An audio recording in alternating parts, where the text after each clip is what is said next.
ഉമ്മ കരയണ്ട, നിങ്ങളെ മോന് ഭ്രാന്ത. കരയുന്ന കണ്ണുകൾ തുടച്ചു പറഞ്ഞു.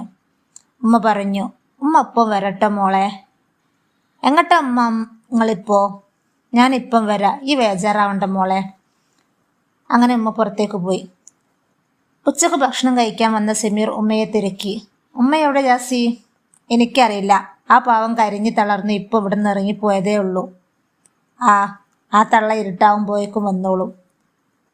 ഇക്കാ, ഉമ്മ എങ്ങോട്ടാ പോയതെന്ന് അറിയില്ല, നിങ്ങളൊന്ന് പോയി നോക്കി.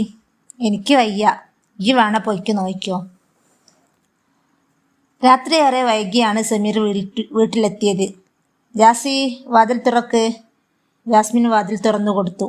എന്താടി നിന്റെ മുഖം കടന്നിൽ കുത്തിയ പോലെ? തിന്നാൻ ചോറെടുക്ക്, വേണ എടുത്ത് കഴിച്ചോളി. അതെന്താ അങ്ങനെ? പിന്നെ നീയൊക്കെ എന്തിനാ ഇവിടെ? ഉമ്മ എവിടെ? ഇതുവരെ ഉമ്മ വന്നിയില്ലേ? വന്നു. ആ പാവം നെഞ്ച് പൊട്ടിയാ കയറി വന്നത്.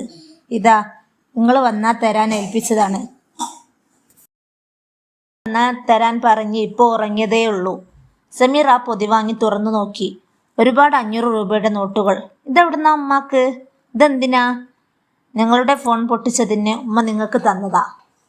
നേരം വെളുക്കുമ്പോഴേക്കും വാങ്ങിക്കോളി. നിങ്ങൾക്ക് സന്തോഷമായില്ലേ? എവിടുന്നാ ഉമ്മാക്ക് ഇത്രയും പണം? നിങ്ങളെ ഉപ്പ മരിക്കുന്നതിന് മുമ്പ് ഒരു ചിറ്റ് കമ്മൽ ഇട്ടുകൊണ്ട് നടന്നിരുന്നില്ലേ? കഴിഞ്ഞ തവണ നിങ്ങൾ ബൈക്ക്